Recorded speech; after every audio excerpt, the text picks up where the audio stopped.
Então, estamos gravando. Vocês conseguem me ouvir mesmo aí? Tudo certo? Tudo certo.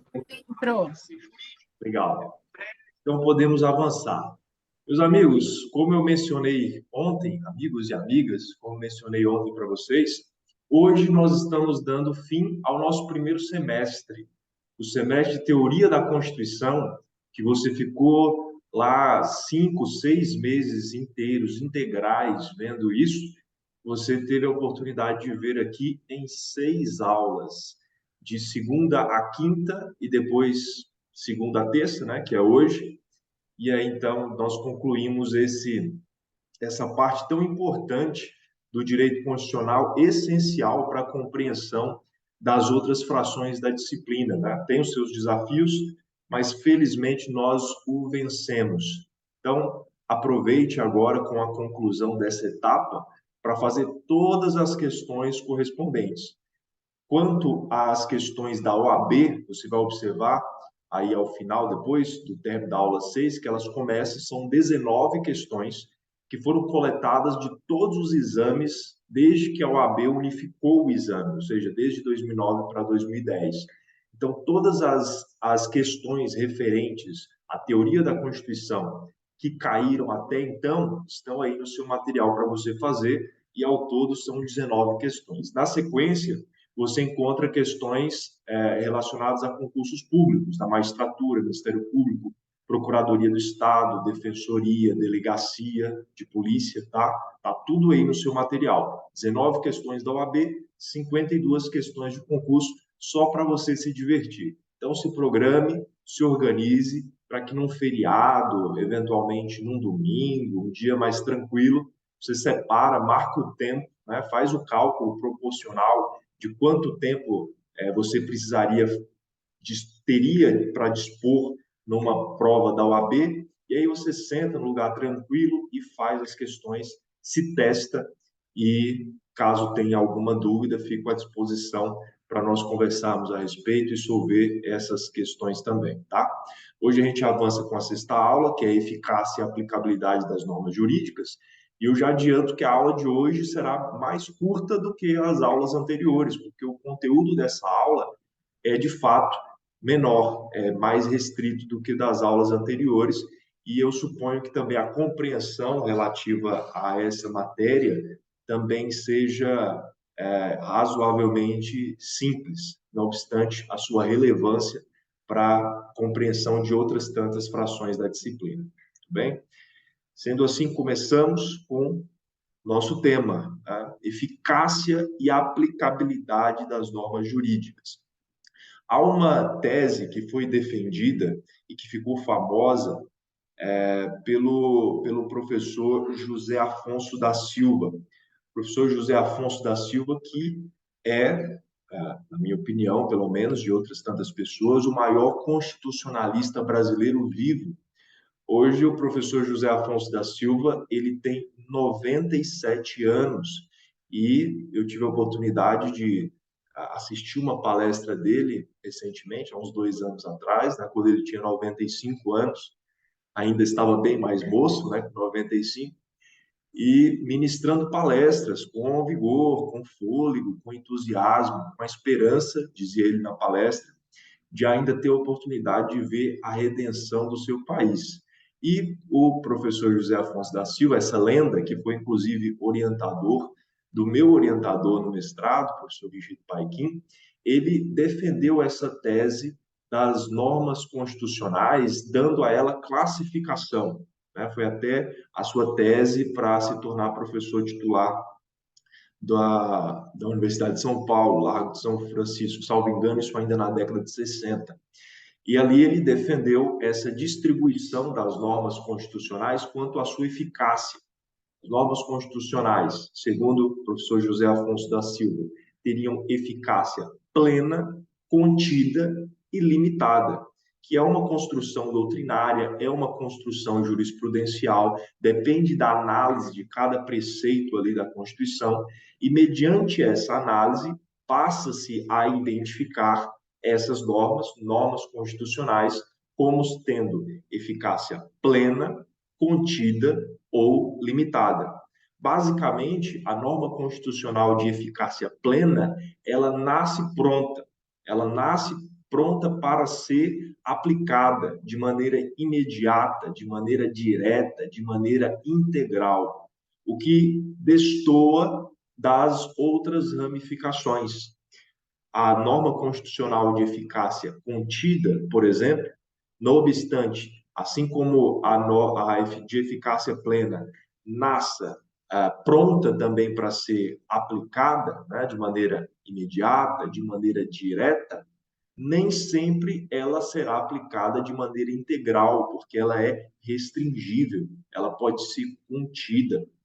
E, por fim, a terceira possibilidade é a norma constitucional de eficácia limitada. E essa é precária, essa depende de legislação infraconstitucional para que ela tenha efetividade. E também por isso, a partir dela, desperta-se a possibilidade de se provocar controle normativo em abstrato, mediante ajuizamento de ação direta de inconstitucionalidade por omissão, ou mesmo o controle em nível concreto, mediante a impetração de mandado de injunção.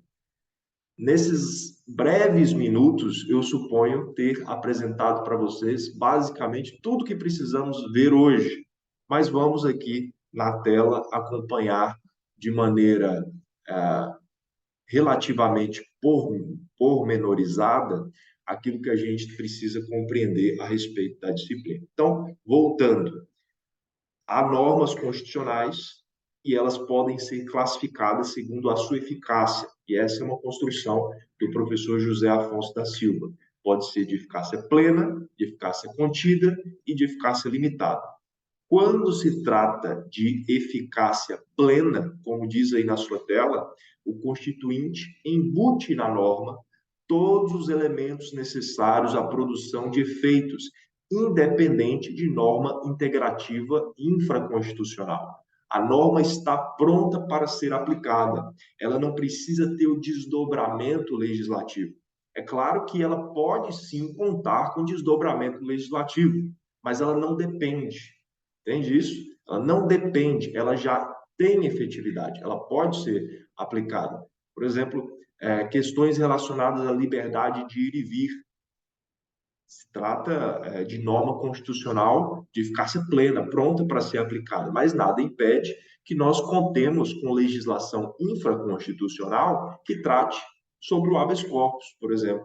Então, ao passo que temos na própria Constituição, artigo 5º, inciso 68, as referências quanto ao habeas corpus, nada impede que, no Código de Processo Penal, a partir do artigo 647, também existe uma legislação a respeito do habeas corpus, não tem problema nenhum. Mas não se precisaria de uma legislação que instrumentalizasse a defesa da liberdade de vir para que esse direito fosse assegurado. Então, por isso, ele dispõe de uma eficácia plena. Exemplos disso que você encontra aí na sua tela, artigo 2º da Constituição, princípio da separação de poderes, tá? Essa ideia básica, que é um desdobramento, inclusive, do movimento histórico, filosófico, constitucionalista, que nós vimos na primeira aula. O princípio da separação de poderes, a partir do qual se compreende que os poderes devem conviver de maneira harmônica e que devem ser independentes, e que um poder não deve se imiscuir em outro poder. O princípio da separação de poderes está ali consagrado no artigo 2º da Constituição e ele não precisa de legislação infraconstitucional para que confira a ele efetividade. Por si só, ele tem efetividade e pode ser aplicado. Claro, apenas aqui uma parte vale a pena mencionar que no que se refere ao princípio da separação de poderes, cada um dos poderes, ou ainda as funções, porque poder é um só, poder único que emana do povo, essas funções elas podem ser típicas ou atípicas, mas isso é desdobramento para nós vermos em outra oportunidade. O fato é que as normas constitucionais podem ser de eficácia plena, pronta para ser aplicada. E dentre essas normas de eficácia plena, está esta que consta aí da sua tela, o princípio da separação de poderes. Outra possibilidade, artigo 5º, inciso 3º da Constituição, vedação à tortura ou tratamento desumano ou degradante. Eu preciso ter uma legislação que criminalize a tortura, que criminalize o tratamento desumano, degradante, para fazer valer essa norma constitucional? É claro que não. Eu não preciso desse desdobramento em esfera infraconstitucional. É claro que é bom que se tenha, né? Até para que se conte com uma legislação descritiva, que trate das questões num caráter mais pormenorizado, até porque a nossa tradição essencialmente é do civil law, é romano-germânica, contemplada muito em lei, né? Nós não temos uma raiz anglo-saxã costumeira, não obstante tenhamos aí alguma abertura dessa natureza, né? Jurisprudencial, inclusive. O fato é que a nossa essência, a nossa natureza não tem essa maior inclinação majoritariamente. Então, é bom sempre que possível se contar com alguma legislação, afastada, claro, o excesso de legislação, mas a legislação necessária, ela precisa ser composta. E isso mesmo quando se trata de uma norma constitucional de eficácia plena. Portanto, quando eu estou diante de uma norma constitucional de eficácia plena, a aplicabilidade dela, como consta na sua tela, ela é direta, porque ela não precisa de uma norma infraconstitucional, ela é imediata, ou seja, ela não precisa esperar nada que venha depois dela para ser aplicada, e ela é aplicada de forma integral. Então, a norma constitucional, repito, para você guardar, internalizar, de eficácia plena, a aplicabilidade dela é direta, sem necessidade de norma infraconstitucional, embora possa se contar com norma infraconstitucional, é imediata, não precisa esperar nada para começar a ser aplicada, e é integral, em sua integralidade, toda a sua zona de proteção. Muito bem. Avançando. Normas constitucionais de eficácia contida ou restringível. Também alguns preferem chamá-la de norma constitucional de eficácia restringível. Qual a distinção desta norma para a norma de eficácia plena? Elas são muito parecidas, diga-se de passagem, diga-se de antemão, como eu mencionei lá no início da aula. Por quê? Porque a norma constitucional de eficácia contida, assim como a plena, ela também pode ser aplicada de pronto, de maneira direta, de maneira imediata. Então, onde é que muda as coisas? É quanto à sua integralidade. Enquanto a norma constitucional de eficácia plena ela é aplicada de maneira direta, imediata e integral, a norma constitucional de eficácia contida, embora seja aplicada de maneira direta e imediata, a sua integralidade pode vir a ser restringida. É claro, nada impede que ela seja aplicada de maneira integral, mas isso não é determinante, né? Então, ela vem com um pacote de maneira direta, de maneira imediata e integral, mas essa integralidade pode contar com restrições, pode contar com limitações, e daí o seu nome, norma constitucional de eficácia contida ou de eficácia restringível, sendo este a segunda das modalidades de normas constitucionais proposta pelo professor José Afonso da Silva. Então, como consta aí na sua tela, o Constituinte embute na norma todos os elementos necessários à produção de efeitos, independentemente de norma integrativa e infraconstitucional. Perceba como até aqui é idêntico à norma constitucional de eficácia plena. Porém, tais normas estão sujeitas a modelações e restrições decorrentes de outras normas. Então, lá embaixo, a eficácia contida.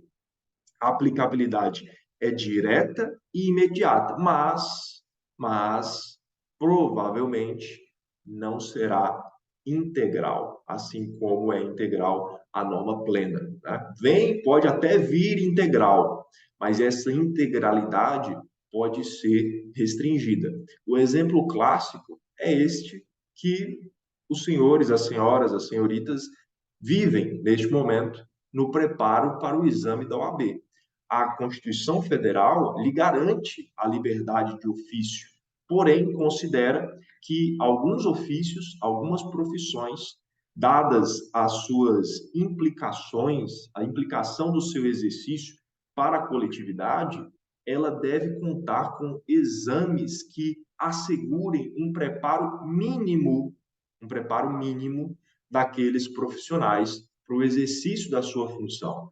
Então, é óbvio, há liberdade de ofício. Todas as pessoas, homens e mulheres, que nascem nesse país, têm o direito de exercer a profissão que quiserem, têm o direito de desempenhar o ofício que desejarem.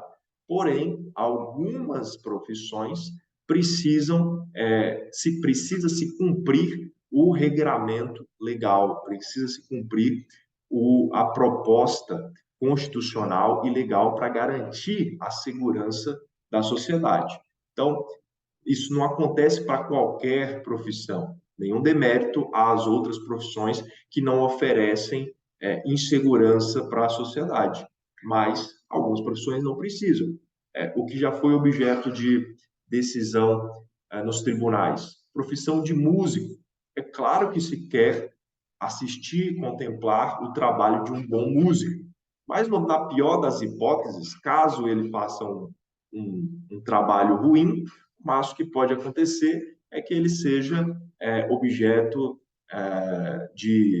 seja vilipendiado pela crítica, deixe de ter diminua o número dos seus fãs, dos seus adeptos, mas nenhum prejuízo substancial à dignidade das pessoas, à integridade física das pessoas. Então, o músico não precisa cumprir uma prova para demonstrar que ele é bom o suficiente.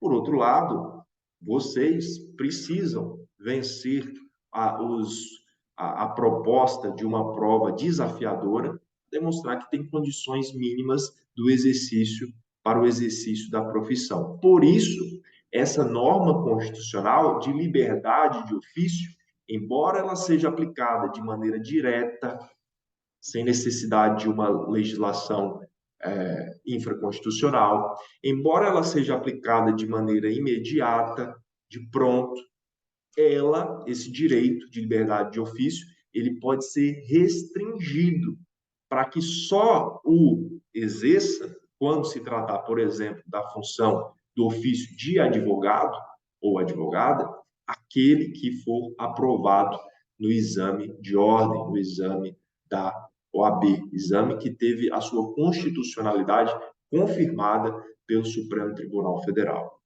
E a terceira modalidade, proposta também pelo professor José Afonso da Silva, são as normas constitucionais de eficácia limitada. Veja, recapitulando, a norma constitucional de eficácia plena, ela tem aplicabilidade direta, imediata e integral. A norma constitucional de eficácia contida, ela igualmente tem aplicabilidade direta e imediata, mas não necessariamente integral. Ao passo que a norma constitucional de eficácia limitada, essa tem aplicabilidade indireta, mediata e reduzida. Ou seja, ela é uma norma carente, precária, dependente de uma norma infraconstitucional que venha conferir a ela efetividade. Enquanto essa norma infraconstitucional não surgir, essa norma constitucional de eficácia limitada estará com a sua efetividade comprometida. Inclusive, em razão disso, relembro, já pontuei e repito, em razão da norma constitucional de eficácia limitada, quando se identifique omissão inconstitucional, isso pode se desdobrar em nível abstrato numa ação direta de inconstitucionalidade por omissão, e, em nível concreto, na impetração de um mandado de injunção, elementos que veremos com vagar no estudo do processo constitucional. Agora, firmando aqui o conceito que vocês acabaram de compreender, norma constitucional de eficácia limitada, que consta na sua tela. O constituinte não embute na norma todos os elementos necessários à produção de efeitos, dependendo essa norma dependendo essa de norma regulamentadora, ou seja, norma infraconstitucional, ou mesmo emenda constitucional. E segundo José Afonso da Silva, que propôs essa classificação, essas normas constitucionais de eficácia limitada ainda podem se dividir em dois grupos: normas de princípio institutivo e normas de princípio programático. Essas de princípio institutivo estão relacionadas à organização de alguma estrutura estatal ou alguma estrutura de alguma organização política, como é o caso aí, os exemplos que constam na sua tela, a respeito dos partidos políticos, o funcionamento parlamentar, não obstante se trate de normas constitucionais com direitos assegurados na Constituição, e isso carece da devida disciplina infraconstitucional para funcionar em sua plenitude, para funcionar, então, de maneira pronta, de maneira direta, de maneira imediata. Enquanto não se conta com legislação nesse sentido, então, essa norma constitucional não será uma possibilidade. E ainda, norma de princípio programático. Certamente vocês já ouviram falar das chamadas normas programáticas, do caráter dirigente de muitas constituições, e há quem diga que a nossa também o é, que por assumirem uma postura de Estado social, propõem, às vezes, cumprir algo a médio ou longo prazo, que nem sempre é cumprido, que às vezes cai no esquecimento, mas fica lá programado para ser cumprido, programado para ser alcançado, como exemplos relacionados à educação, à cultura, à saúde, né? Direitos sociais que nem sempre encontram a devida concretização, a devida materialização na prática, né? Então, só recapitulando aqui com você, tá? Vou repetir, eu sei que você já aprendeu, mas não custa, né? Falar mais uma vez.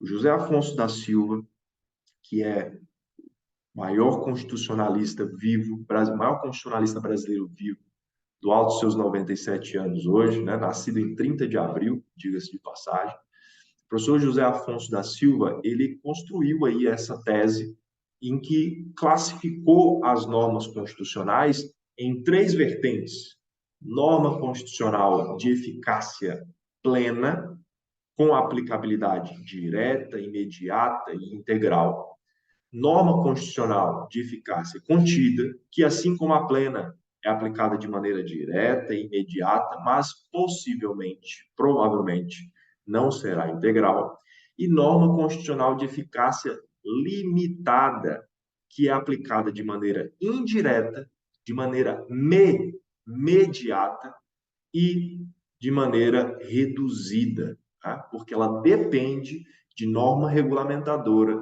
de norma infraconstitucional para ser implementada, para ser concretizada, certo? Muito bem. Essa foi a classificação do professor José Afonso da Silva, e aqui não é dele, mas é uma construção doutrinária, também como desdobramento dessa compreensão de normas constitucionais, a chamada eficácia exaurida ou aplicabilidade esgotada.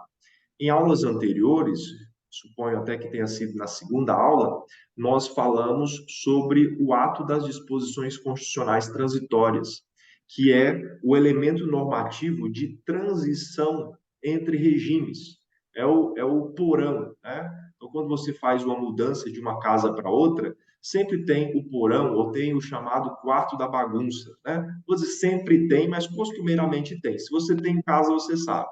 É aquela coisa que você ainda não tem certeza se você vai precisar ou se você não vai precisar. Então, você guarda. Pelo sim, pelo não, você guarda. possivelmente você nunca vai usar, mas mesmo assim você guarda, né? Os acumuladores, né? E aí se identificou. Pois bem, lá no nosso porão constitucional, tá, se guardam os resíduos, se guardam essas matérias que estão de transição, que vão ser usadas por um período, mas depois elas vão deixar de ser usadas. Então, a sua eficácia estará exaurida, a sua aplicabilidade estará esgotada. Como nesse caso aí do segundo exemplo, né, de eficácia jurídica posterior, a Emenda Constitucional 91 de 2016 criou uma exceção à regra de fidelidade partidária. Então, disse: olha, por 30 dias vocês podem se desvencilhar dos seus partidos sem perder o mandato. E tudo aqueles eleitos, né, o Osmar sabe disso, pelo regime de proporcionalidade. Né? É carregado pela legenda. Tá? Então, tem uma vinculação muito estreita com o seu partido, o seu mandato, a sua legenda. Né? E aí, durante aquele período, a pessoa podia sair e isso não seria caracterizado como infidelidade partidária. E, uma vez passado esse período, isso aí cai na zona de eficácia exaurida, de aplicabilidade esgotada. É claro que se alguém vier no futuro dizer, mas agora que nós já saímos da era de aplicabilidade dessa lei, então agora podemos identificar aqui infidelidade partidária. Aí o parlamentar diz, não, mas veja, durante aquele período havia efetividade. E essa eficácia tem a chamada eficácia jurídica posterior. Ela já se exauriu, a aplicabilidade já está esgotada, mas tudo que aconteceu dentro das quatro linhas, naquele momento, durante aqueles 30 dias, deve permanecer. Né? Então, além das normas constitucionais de eficácia plena, de eficácia contida, de eficácia limitada, que são estas que possivelmente serão cobradas na sua prova, dificilmente será cobrado algo relacionado à eficácia exaurida, aplicabilidade esgotada, coloco aqui por um excesso de zelo, mas ainda assim vale a pena você ter noção do que se trata. Normas definidoras dos direitos e garantias fundamentais e o gradualismo eficacial das normas constitucionais. Tem aí na sua Constituição, artigo 5º, parágrafo 1º, um texto que é muito interessante, que diz que as normas constitucionais elas devem ser aplicadas de maneira imediata. E aí, sob aquela lógica que nós já vimos ali, inclusive com a classificação do professor José Afonso da Silva a respeito das normas programáticas, é que se questiona também os direitos sociais que dependem de uma prestação estatal, haveria uma obrigatoriedade de serem aplicados de maneira imediata, assim como são os direitos de ordem negativa, direitos civis, direitos políticos, também os direitos sociais, educação, saúde, e tudo aquilo, aquele mundo cor-de-rosa, pintado pelo artigo 6º da Constituição, né, desdobrado lá nos direitos sociais mais adiante, enfim, tudo isso teria uma aplicabilidade imediata, conforme os termos do artigo 5º, parágrafo 1º. Alguém aí tem fácil a Constituição em mãos? Se sim, abra no artigo 5º, parágrafo 1º, aquela coisa, né, do pastor. Abra sua Bíblia em Mateus, capítulo 2, versículo 3. Mais ou menos isso. Abra a sua Constituição, no artigo 5º, parágrafo 1º. E quem encontrar primeiro, faça a leitura.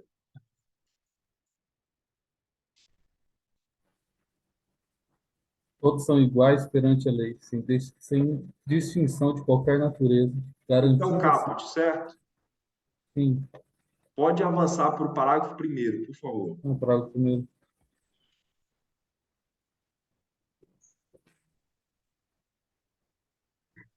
Faz tem sim aqui. Posso ler, Pro? Por favor. As normas definidoras dos direitos e garantias fundamentais têm aplicação imediata. Isso. Tem aplicação imediata. E daí se questiona, também direitos sociais têm aplicação imediata? E aí que está. Nem sempre o Estado tem condições de atender todas as necessidades, sobretudo as necessidades sociais, prestacionais. Às vezes é uma coisa mesmo de colocar as contas no papel, não é necessariamente má vontade. É claro que, infelizmente, no nosso país, a gente convive com muita corrupção e toda essa verba pública poder, que é subvertida, né, extraviada, poderia ser designada para os fins próprios, mas talvez ainda assim nós não conseguiríamos vencer, num primeiro momento, pelo menos, todas as nossas demandas sociais, todas as nossas necessidades. Tá? Mas ainda assim, diz o artigo 5º, parágrafo 1º, que as normas definidoras dos direitos e garantias fundamentais têm aplicabilidade, têm aplicação imediata. Entende o professor José Afonso da Silva, com o qual me filio, que a compreensão a respeito desse parágrafo é que deve o administrador, deve o poder público, diante desse enunciado, diante desse dispositivo, oferecer ao povo o melhor possível, tudo que estiver ao seu alcance. E aí ele completa, mas, ainda que ofereça tudo o que esteja ao seu alcance, numa demanda pontual, mediante ajuizamento da ação própria contra o ente estatal, seja o município, seja o Estado, caberá ao Poder Judiciário, avaliando a demanda em concreto, concretizar essa demanda. Então, não tem vaga na creche, mas aí o Poder Judiciário avalia a situação e diz, não, vai ter que encontrar uma forma de atender essa necessidade. Não tem o remédio no posto, e o remédio é caro, e a família não tem condições de arcar com esse custo. O Poder Judiciário, mediante análise ali do caso concreto, também pode determinar que isso aconteça. Claro, as procuradorias do outro lado vão defender a tese daquilo que é possível, né? Aquilo que pode, se tem condições de oferecer, eventualmente vão apresentar as contas públicas para demonstrar que não se tem essa condição. Mas aquilo ali, dentro do caso concreto, será ponderado. Então, ao interpretar o artigo 5º, parágrafo 1º, vocês podem chegar à compreensão que deve ele ser aplicado, ao menos quanto aos direitos individuais negativos, né, voltados para um Estado liberal, direitos civis, direitos políticos, esses são aplicados imediatamente, porque eles dependem apenas de uma abstenção do Estado, tá? Uma limitação, de uma racionalização do poder do Estado ante o cidadão, ante o civil. Por outro lado, aqueles direitos que são sociais, prestacionais, que vêm na sequência, né, como a gente viu no histórico constitucional, depois do Estado liberal, a gente se defronta com a necessidade de um Estado social intervencionista, prestacional. E neste, à luz do artigo 5º, parágrafo 1º, se fará o melhor possível, não obstante a possibilidade de que a demanda específica seja apurada mediante ajuizamento de ação perante o Poder Judiciário. Bom? E esse último elemento, questão 3, o que pode ser feito para combater a síndrome da inefetividade, ou seja, a síndrome de se identificar omissões na Constituição. Eu já disse aqui pelo menos 2 vezes, e eu repito, para você guardar. Quando eu identifico uma omissão inconstitucional, ou seja, a norma constitucional que prevê, assegura a concretização de determinado direito, mas não se tem a norma regulamentadora correspondente. Se trata de uma norma constitucional de eficácia limitada, tá? De maneira que ela é aplicada de forma indireta, de forma mediata, de forma reduzida, e ela depende de norma regulamentadora. Quando eu estou diante dessa situação, abre-se possibilidade, franqueia-se a margem para o ajuizamento de ação direta de inconstitucionalidade por omissão, em nível abstrato, ou ainda impetração de mandado de injunção, quando se considera o caso em concreto. Fim. Terminamos. Olha só como terminou cedo hoje. Eu disse para você que a aula de hoje seria muito curtinha, porque o conteúdo da sexta aula, de fato, é curto. Mas não se engane, mencionei no princípio e repito para os que chegaram agora. Em 6 aulas, nós vimos todo o conteúdo de um semestre. De um semestre. Você ficou 5 meses indo para a faculdade, e aqui você viu o que você veria em 5 meses, em 6 dias de aula, e é o suficiente, eu garanto para Pagando você. mensalidade ainda, professor? Então, mas não tem jeito, né? Para o MEC, para o AB, você precisa do canudo. Tá bom? Muito bem, pessoal. Avançamos para as nossas questões. Vimos tudo que se refere à eficácia e aplicabilidade das normas constitucionais, e eu trouxe aqui 2 questões para você, da OAB. Questões fáceis, não se engane. Às vezes você olha a questão, vê a questão grande, você se intimida. Nossa, eu não sei. Mas se você fizer uma leitura atenta, você perceberá que você sabe sim. Vou pedir aí à nossa presidenta, a doutora Luzanira, né, com a sua perfeita dicção, oratória, muito voz bem posta, para que faça a leitura para a gente acompanhar. E você se atente, preste atenção para a gente identificar qual é a resposta certa. Bom, vamos lá, são só 2 questões hoje, aí a gente mata. E amanhã começamos com organização do Estado dos Poderes. Amanhã começamos semestre novo, tá? Na 7ª aula, semestre novo. Vamos lá, por favor. Vamos lá. O diretor de RH de uma multinacional da área de telecomunicações, em reunião corporativa, afirmou que o mundo globalizado vem produzindo grandes inovações, exigindo o reconhecimento de novas profissões desconhecidas até então. Feitas estas considerações, solicitou à diretoria que alterasse o quadro de cargos e funções da empresa, incluindo as seguintes profissões: gestor de mídias sociais, gerente de marketing digital e desenvolvedor de aplicativos móveis. O presidente da sociedade empresária, posicionando-se contra o pedido formulado, alegou que o exercício de qualquer atividade laborativa pressupõe a sua devida regulamentação em lei, o que ainda não havia ocorrido em relação às referidas profissões. Com base na teoria da eficácia das normas, é correto afirmar que o presidente da sociedade empresária, questão A, argumentou em harmonia com a ordem constitucional, pois o dispositivo da Constituição Federal, que afirma ser livre o exercício de qualquer trabalho, ofício ou profissão, atendidas as qualificações profissionais que a lei estabelecer, possui eficácia limitada, exigindo regulamentação legal para que possa produzir efeitos. Questão B.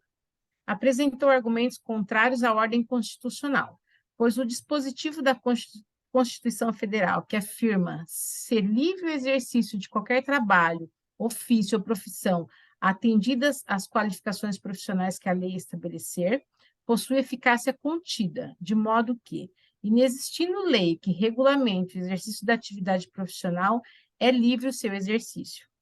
Questão C.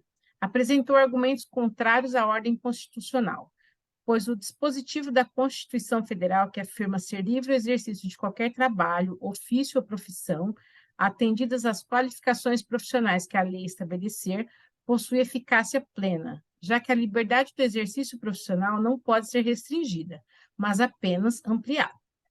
Questão D.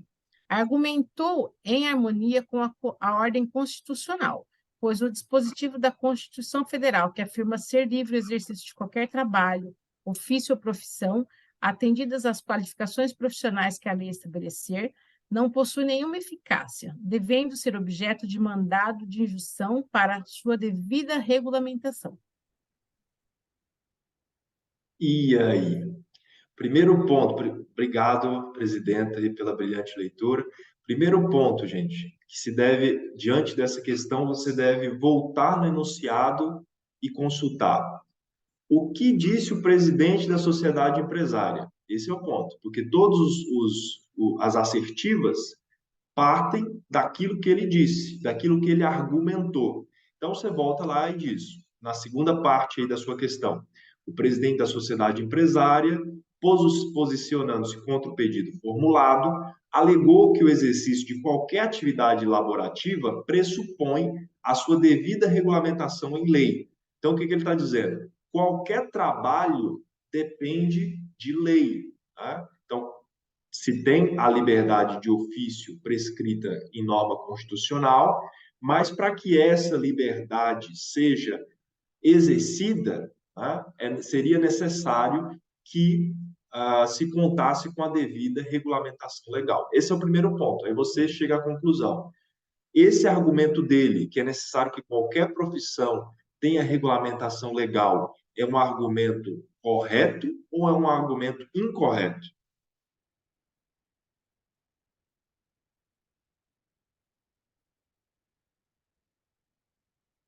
Toda profissão depende de regulamentação legal? Sim ou não? Não. Não. Então, nem toda profissão depende de regulamentação legal. Isso faz com que nós já excluamos duas das assertivas, certo? Que aí a gente vai ficar com B de bola e C de casa, porque em ambas se diz apresentou argumentos contrários à ordem constitucional, percebe? Então já ampliou as suas possibilidades de se responder corretamente. Na letra C, por exemplo, apresentou argumentos contrários à ordem constitucional, pois o dispositivo da Constituição Federal que afirma ser livre o exercício de qualquer trabalho, ofício ou profissão, atendidas as qualificações profissionais que a lei estabelecer, possui eficácia plena. E você que assistiu essa aula já sabe que, quando se trata de liberdade de ofício, a eficácia é plena, contida ou limitada? Contida. Contida. Por quê? Porque a norma constitucional, embora ela seja aplicada de maneira direta e imediata, ela pode ser contida, ela pode ser restringida. Ela vem até integral, vem com um pacote de integralidade, mas ela pode ser restringida. Então, na metade da letra C, quando declarou que é de eficácia plena, tratando-se de liberdade de ofício, você já pode dizer, epa, não é aqui. Certo? Estou tentando aqui construir contigo uma estratégia para você ser rápido na resolução. Que aqui a gente está avaliando uma questão de maneira pontual, a gente está tendo todo o tempo necessário para destrinchar. Você não tem esse tempo lá na prova. Então você tem que ser estratégico. Você tem que ler no máximo uma, duas vezes e já ter uma noção do que o enunciado está te pedindo. E se você precisar ler 3, 4, 5, 10 vezes tudo isso aí, uma questão grande, então vai chegar lá no final, e por mais que você acerte esta questão, o seu tempo vai ficar comprometido. Porque você tem que pensar, olha, eu tenho que resolver 80 questões, eu tenho que separar pelo menos 30 minutos para passar essas questões para o gabarito, e não errar lá na hora de pintar os alvéolos, para não chamar de bolinhas, né? Os alvéolos. Então, você tem que calcular tudo isso. Então, você fez a leitura, a questão é grande. Eliminou a A e a D, uma tacada só. Entre a B e a C, você tem a informação, você já se inclina para B, que diz que é a resposta certa. Apresentou argumentos contrários à ordem constitucional, pois o dispositivo da Constituição Federal, que afirma ser o livre o exercício de qualquer trabalho ou sua profissão, atendidas as qualificações profissionais que a lei estabelecer, possui eficácia contida. De modo que, inexistindo lei que regulamente o exercício da atividade profissional, é livre o seu exercício. Não tem lei, é livre. Por quê? Porque a norma de eficácia contida, ela vem imediata, com aplicabilidade imediata, direta e integral, assim como a plena. Mas essa integralidade pode ser contida, pode ser restringida. Certo? Ficou claro isso aí, gente? Tranquilo? Tudo bem. A primeira é de 2015 e a segunda de 2017, um pouco mais recente aí, na voz da nossa presidenta.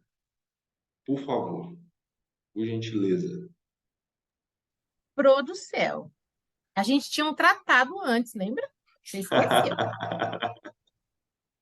Edinaldo, estudante de Direito, realizou intensas reflexões a respeito da eficácia e da aplicabilidade do artigo 14, parágrafo 4º da Constituição da República, segundo o qual os inalistáveis e os analfabetos são inelegíveis.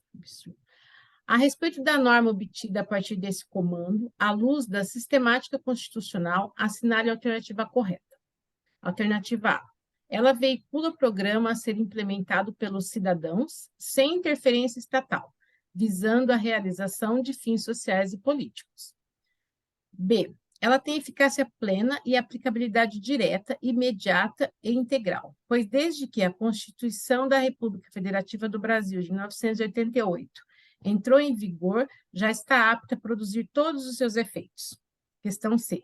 Ela apresenta contornos programáticos, dependendo sempre de regulamentação infraconstitucional para alcançar plenamente sua eficácia. A questão D. Ela tem aplicabilidade indireta e imediata, não integral, produzindo efeitos restritos e limitados em normas infraconstitucionais quando da promulgação da Constituição da República. Muito bem. Obrigado, doutora. Daí, voltando, artigo 14, parágrafo 4º, você lê: os inalistáveis e os analfabetos são inelegíveis. Então, você não pode eleger alguém que seja analfabeto ou que, por qualquer razão, né, não possa participar do processo político. Eu preciso de uma lei infraconstitucional para que esse preceito seja aplicado de maneira direta, imediata e integral? Sim ou não? Não. Não. Não. Não. O preceito, por si só, ele é suficiente. Então, se trata de uma norma de eficácia plena, de aplicabilidade direta, imediata e integral. Portanto, bem fácil. Para vocês verem, gente, o pessoal pinta assim a OAB com os piores contornos. Não, as questões não são necessariamente difíceis. É que talvez você não visitou aquela fração da matéria. Porque se você visitar, por exemplo, daqui a 2 semanas, se eu te perguntar, Neia, o que é norma de eficácia contida? Talvez você não vai saber dizer de pronto daqui a 2 semanas, como você talvez saberia dizer hoje. Porém, ao ler essa questão, você vai dizer: eu já vi isso, eu tenho noção disso. E fazendo a leitura, interpretando, você vai chegar à resposta. Então, não dificilmente você vai ter tudo muito claro e afiado na sua mente quando dá prova, até porque você tem que levar em consideração o elemento emocional, nervosismo, todas essas questões. Mas, se você já teve algum contato com a matéria, se você já fez alguma questão relacionada, existe grande possibilidade de você se sentir mais confiante para encontrar a resposta. Veja que tanto a primeira, por mais que seja uma questão extensa, quanto a segunda, referente ao sistema, não são questões difíceis. Concorda? Não são questões difíceis. Mas aí cabe a você ter essa noção mínima de normas constitucionais, eficácia e aplicabilidade. Eficácia plena, aplicabilidade direta, imediata e integral. Eficácia contida, aplicabilidade direta, imediata e integral, mas que pode ser restringida. Eficácia limitada, como é a aplicabilidade? Indireta, imediata e reduzida. Certo? E com isso, amigos, queridos e amigas, terminamos a aula de hoje, né? Batemos aqui o nosso recorde. Terminamos dentro do tempo, com tempo extra, vimos as questões e terminamos aqui o nosso semestre de Teoria da Constituição. Amanhã, com a bênção de Deus, se Ele permitir, a gente começa o nosso segundo semestre, vendo a organização do Estado e dos poderes. Tá bom? Um abraço para vocês. Qualquer dúvida, me enviem texto, áudio, e a gente vai solvendo aí as dificuldades a respeito desse primeiro trecho da disciplina. Tá bom? Um abraço, gente. Tchau, tchau.